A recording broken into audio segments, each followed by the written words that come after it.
Dear students, idioms की series में आज हम जो ईडियम्स लेने जा रहे हैं वो है एक एनिमल बुल के बारे में। बुल यानी जिसे हम लोग कहते हैं हिंदी में सांड, ठीक है।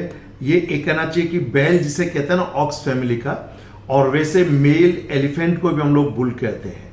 पर यहाँ पर बेसिकली जिसे हिंदी में जिसे सांड कहते हैं या बैल कहते हैं, उससे रिलेटेड इसको लेकर बहुत से इडियम्स बनते हैं। और इनमें से 2 इडियम तो ऐसे हैं जो एसएससी में पिछले 15 साल में एक इडियम 6-6, 7-7 बार पूछा जा चुका है। काफ़ी इंपॉर्टेंट इडियम है, साथ में इंटरेस्टिंग है।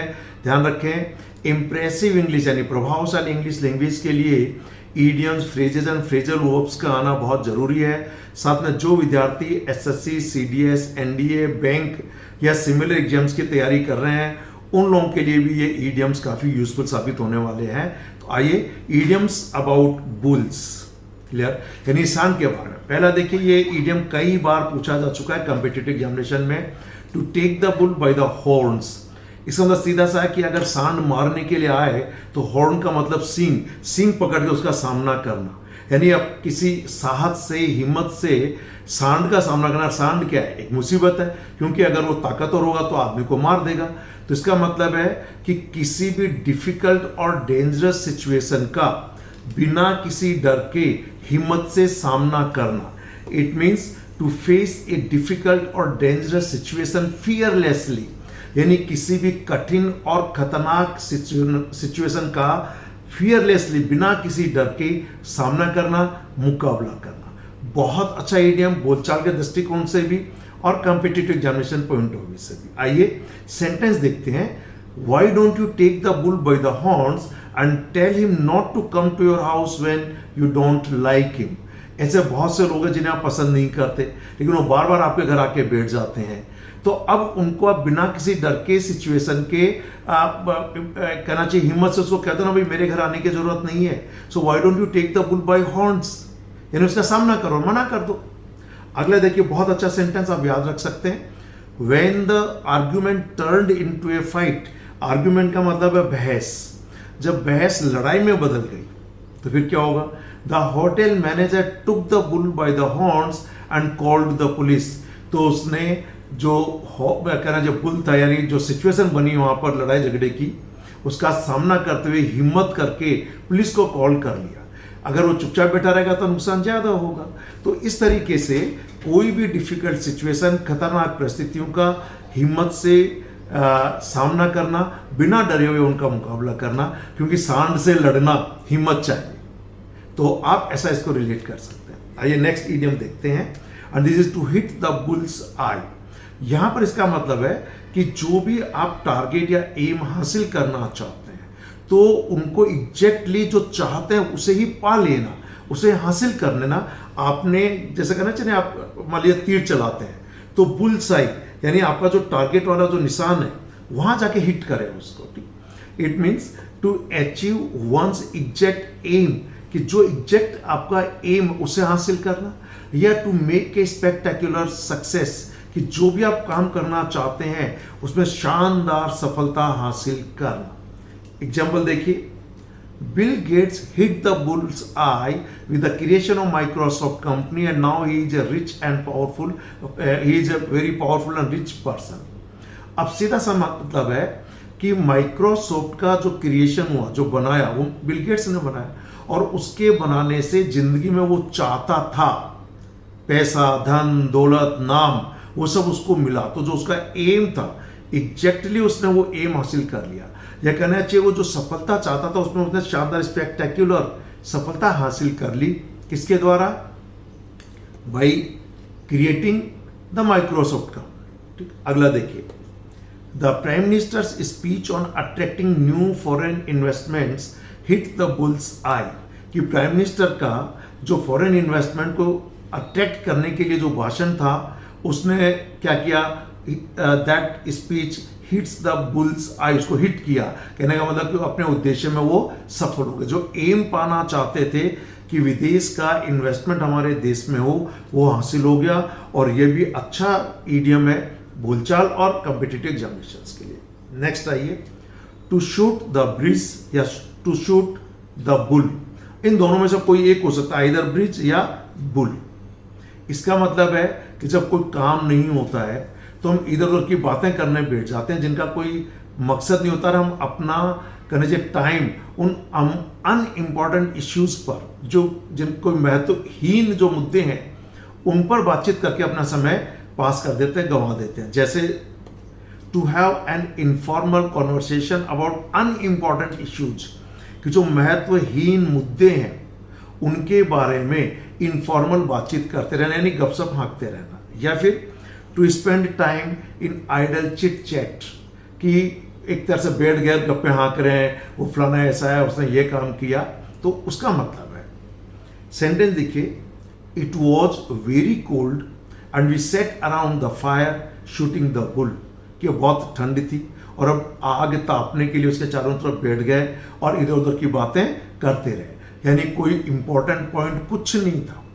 ऐसे चिट चैट जिसे कहना चाहिए, बातचीत करके अपना समय पास कर रहे थे, तो shooting the bull. And next है, instead of shooting the bridge for so long you should get to work immediately, कि फालतू की बातों में या आइडल चिट चैट में, इन गप्पबाजी में अपना समय बर्बाद करने की बजाय, इतना लंबा समय बर्बाद करने की बजाय आपको तुरंत अपने काम में लग जाना चाहिए। So don't shoot the bridge, don't shoot the bull, just you get down your work. ये एक सलाह दे दी गई है, अच्छा मुहावरा है। अगला देखिए, ए bull in a China show. अगर आप एसएससी के 10-12 साल के पेपर देखेंगे तो मेरी नज़र में ये 6-7 बार पूछा जा चुका है। ए bull in a China show, पहले तो देखिए चाइना, ये चीन जो देश है उसके लिए यूज नहीं हुआ है। चाइना जिसे कहना चाहिए यहाँ पर, जो बर्तन बनते हैं ना, कहना चाहिए कि आपके कप प्लेट जो होते हैं, ठीक है, वो जो उसको बोलते हैं हम लोग चीनी मिट्टी जिसे कहते हैं। तो चीनी मिट्टी के जो बर्तन होते हैं उन्हें हम लोग चाइना बोलते हैं। यानी आपके घर में कप प्लेट आपने देखे होंगे जो सफ़ेद उसके मिट्टी के बने हुए होते हैं, तो उसमें अगर मान लो का कोई कहना चाहिए कि चीनी मिट्टी से बने हुए कुछ बर्तन है और उसके अंदर कोई सांड घुस जाए, तो सांड क्या करेगा, वो सबको फोड़ देगा। क्लियर है? तो इसका मतलब है कि ऐसी कोई जगह जो बहुत ही डेलिकेट है, बहुत ही सोफिस्टिकेटेड है, और वहाँ कोई उज्जड व्यक्ति घुस जाए, जो अभद्र व्यक्ति घुस जाए, कहना चाहिए कि जो बिल्कुल फुअड़ है वो चला जाए, तो वहाँ विनाश मचा देगा, वहाँ सब तोड़-फोड़ कर देगा। इट मीन्स ये ऐसे व्यक्ति के लिए इसका यूज होता है जो व्यक्ति गंवार है, फुअड़ है, असभ्य है, केयरलेस है, और उसमें कोई किसी प्रकार की गट्स नहीं है, टैक्ट नहीं है। It means a very careless, clumsy and tactless person, बहुत ही लापरवाह, बहुत ही गंवार, फुअड़, असभ्य, जिसके अंदर कोई किसी प्रकार की बातचीत का, चलने फिरने का, उठने बैठने का ढंग नहीं है, कोई टैक्ट नहीं है, वो पूरी तरह से टैक्टलेस है। वो व्यक्ति अगर डेलिकेट जगह पर चलाएगा तो तोड़फोड़ मचा देगा। जैसे चीनी मिट्टी के बर्तनों की दुकान में अगर सांड घुस जाए तो सारे चीनी मिट्टी के बर्तनों को वो तोड़ फोड़ कर रख देगा। उसी सेंस में इसका यूज हुआ। ये एसएससी में, जैसे मैंने कहा, मेरी नज़र में 10-12 साल के पेपर जो मैंने एनालिसिस किए हैं, ये 6-7 बार पूछा जा चुका है। ठीक, सेंटेंस देखिए, he is like a bull in a china shop when it comes to dealing with people's feelings. जब लोगों की भावनाओं को डील करने की बात आती है तो ये मान के चलो कि वह आदमी जैसे चीनी मिट्टी के बर्तन में एक सांड घुस जाए उसी तरीके का है। कहने का मतलब है उसके यानी वो बिल्कुल फुअड़ है, गंवार है, अभद्र है, असभ्य है, वह लोगों से सही ढंग से डील नहीं कर सकता है, वह लोगों को नाराज कर देता है और लोगों से उसको डील करने का तरीका नहीं है, लोगों की फीलिंग्स को वह नहीं समझता है। तो इसलिए इसका यूज हुआ। और किसी भी ऑफिस में अगर ऐसा व्यक्ति होगा तो उस ऑफिस के अंदर वो क्या करेगा, सब वो गुटबाजी बना देगा, एक दूसरे को लड़ा भिड़ा देगा, झगड़ा करवा देगा, तोड़फोड़ करवा देगा। तो he is just like a bull in a china shop. अगला सेंटेंस देखिए, he has been working in our office for 10 years। वह हमारे ऑफिस में 10 साल से काम कर रहा है। But he upsets everyone with his rude behaviour. लेकिन हमने रूड बिहेवियर से हर किसी को नाराज कर देता है। ही is like a bull in a china shop. तो ये मान लो वो एक तरीके से चीनी मिट्टी के बर्तनों की दुकान में जैसे सांड घुस जाए जैसे हो जाता है वैसी स्थिति कर देता है। इसका मतलब वह ऑफिस में हर किसी को नाराज करता रहता है, उसका व्यवहार ठीक नहीं है, उसके कारण से ऑफिस में कुछ ना कुछ करना चाहिए कि असामान्य घटनाएं होती रहती हैं और वहाँ पर अच्छा माहौल नहीं रहता, नकारात्मकता फैल जाती है। So remember those who are preparing for various competitive examinations like bank, SSC, CDS, NDA. Once again, I would like to remind all of you, these videos are very important. If you like them, then you share also with your friends. And if so far you have not subscribed our YouTube channel, Yuam Gurukul, also subscribe our channel and press bell icon so that whenever we upload any new this video, you will get a notification. I promise all these idiom phrases and other rules regarding grammar and other subject like reasoning and maths and all, these all videos will be highly useful for all of you. Okay, so एक अच्छा एक China in A bull in a China show. ठीक, आइए next. आइए कहते रहते ना कि किसी सांड को कहना चाहिए लाल कपड़ा दिखा देना, और सांड को लाल कपड़ा दिखाओगे तो क्या होगा, सांड एकदम से गुस्से में आ जाएगा, आपको मारने के लिए दौड़ेगा, वो बहुत नाराज और गुस्से हो जाएगा और तोड़फोड़ मचा देगा। तो कई बार इस तरीके के पॉइंट और मुद्दे हैं, उनको सुनते ही लोग नाराज हो जाते हैं। तो इसके दो मुहावरे यहाँ पे मैंने लिखे हैं। Like a red rag to a bull.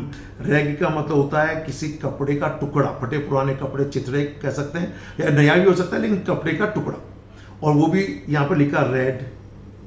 तो किसी सांड को सामने जैसे लाल कपड़ा लेके, जैसे कहते हैं ना किसी भैंस के सामने छाता ले जाने से भैंस को क्रोध आ जाता है, बिदक जाती है और मारने के लिए दौड़ती है। ऐसे यहाँ पर सांड की बात हो रही है, बुल की बात हो रही है। दूसरा मीनिंग वही है, इसमें कुछ शब्दों का हेरफेर हुआ है। लाइक वेविंग, वेव का मतलब यूं हिलाना करना। So like waving a red flag in front of a bull, कि सांड के सामने लाल झंडा लहराना।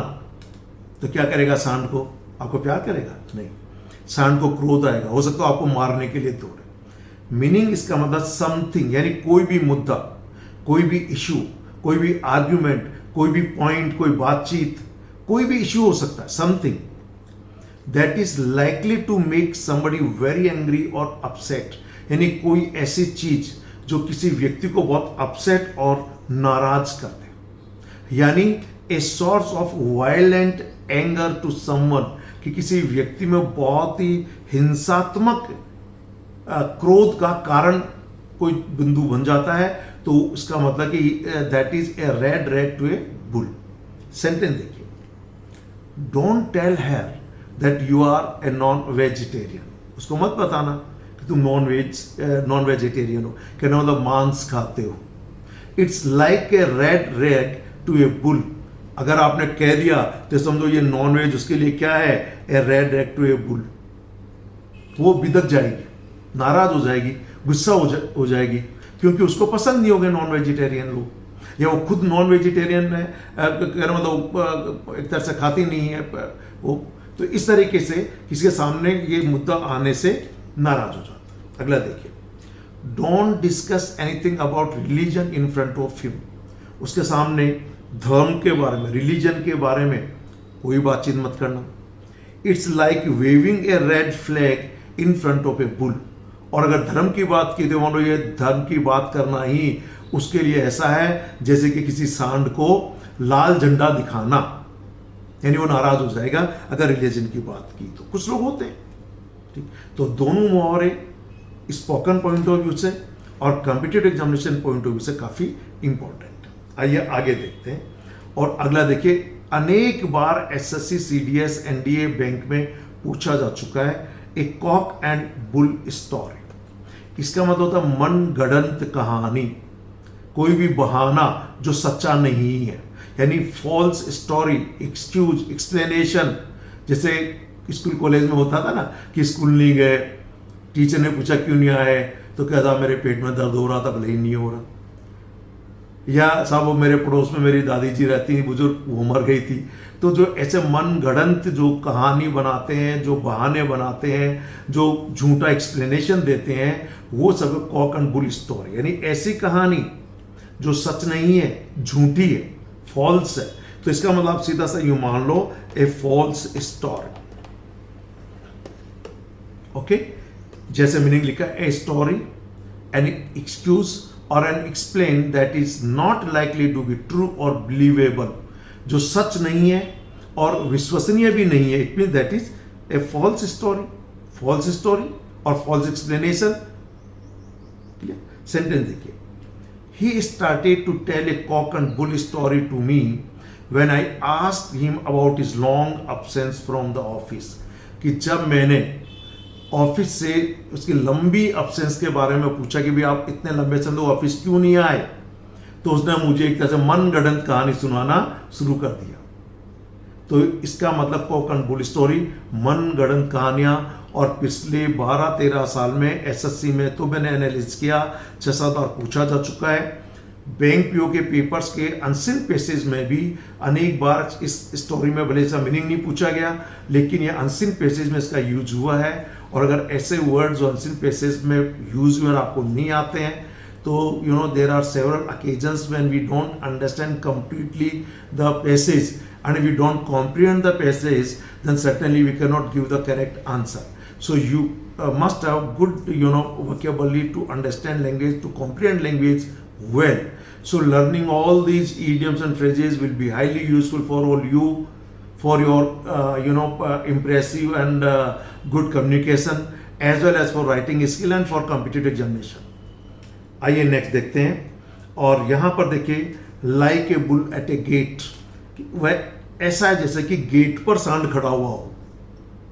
इसका मतलब सीधा सा है कि कोई भी घटना हो तो गेट पर खड़ा हुआ, वो सांड तेजी से उसका कहीं भी भाग जाएगा, काम करेगा। तो इसलिए इसका मीनिंग है, हालांकि ये एग्जाम में अभी पूछा नहीं गया, मेरी नॉलेज में नहीं आया है, ये सिर्फ आपकी नॉलेज के हिसाब से बता रहा हूं, लेकिन आपको मालूम होना चाहिए। टू मूव समवेयर, कहीं पर जाना, और to do something very quickly, ये तो बहुत हड़बड़ी में, जल्दीबाजी में कहीं जाना, या कोई बहुत जल्दीबाजी में कोई काम करना। Ignoring everything on your way, और जो भी कुछ आपको रास्ते में मिले सबको इग्नोर कर देना, उनपे ध्यान ही नहीं देना। It means like a bull at a gate. आप बहुत आदमी बहुत जल्दीबाजी में जाते हैं, don't go there like a bull, otherwise you will spoil the programme.